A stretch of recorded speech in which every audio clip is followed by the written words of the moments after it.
one of the projects which actually sort of got you established for the first time, I think, internationally. But how were you making a living at that time when you were building up to Gun Nation? Just doing magazine assignments, portraits, pitching ideas. Not really that different than now. Budgets are equally bad now, unfortunately. They kind of got a bit better, and now they've gone worse again, haven't they? Yeah. So the crazy thing is it doesn't matter how kind of established you get or sort of known as a photographer, you still are kind of chasing a very small pot of money. Right. I mean, the different areas in photography are very different.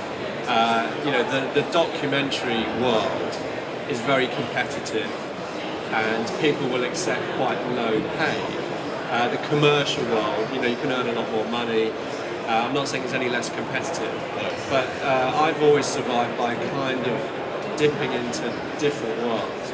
So I do commercial jobs as well, occasionally.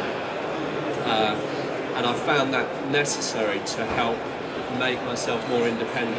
And how did you get to the situation with Gun Nation, which was a very successful book, and I presume was also an exhibition on the back of that? How was it that you got that idea to fruition, that it actually existed? Because quite often that's one of the hardest parts, is to take something from an idea to a finished something that you can actually put on your bookshelf. Yeah, I mean, just seeing things through is always hard, isn't it? Long-term projects.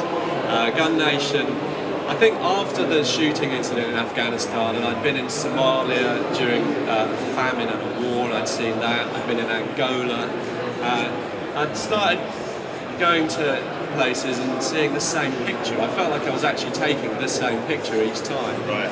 A child in hospital, somebody with their legs blown off who walked on a landmine. It felt all too familiar, and I started thinking the story is the familiarity. It's how these things repeat themselves and why they do.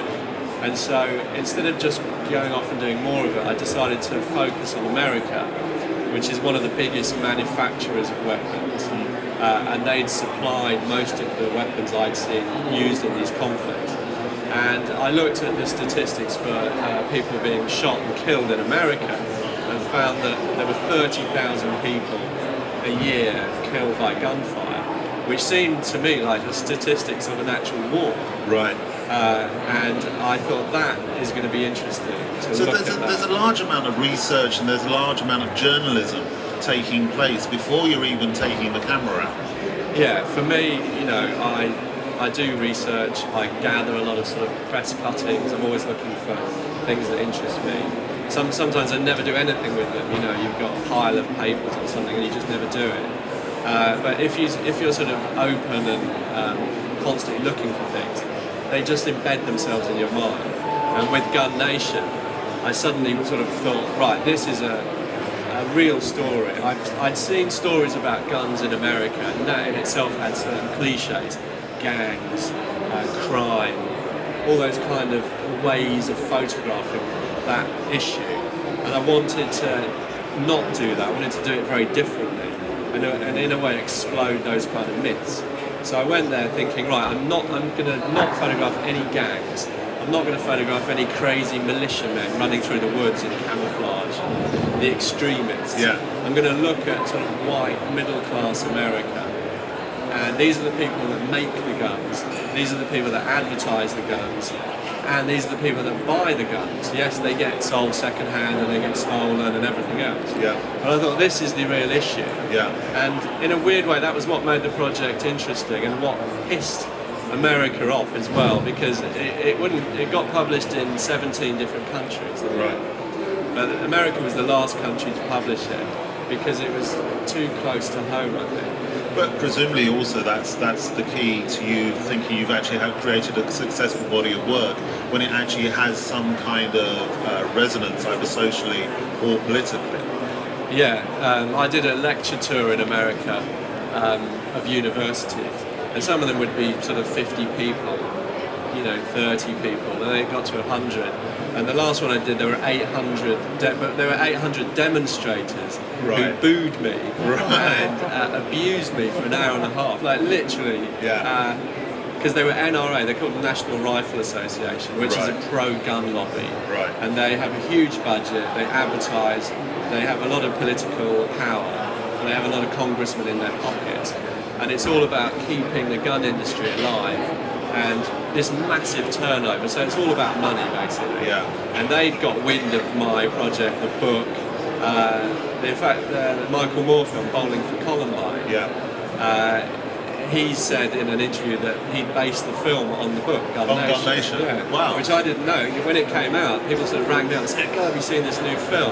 Yeah. He's stolen your idea." Yeah. And I looked at it and I thought, actually, it was a brilliant film. Yeah. It was a much better film than I would have made, certainly at the time. Yeah.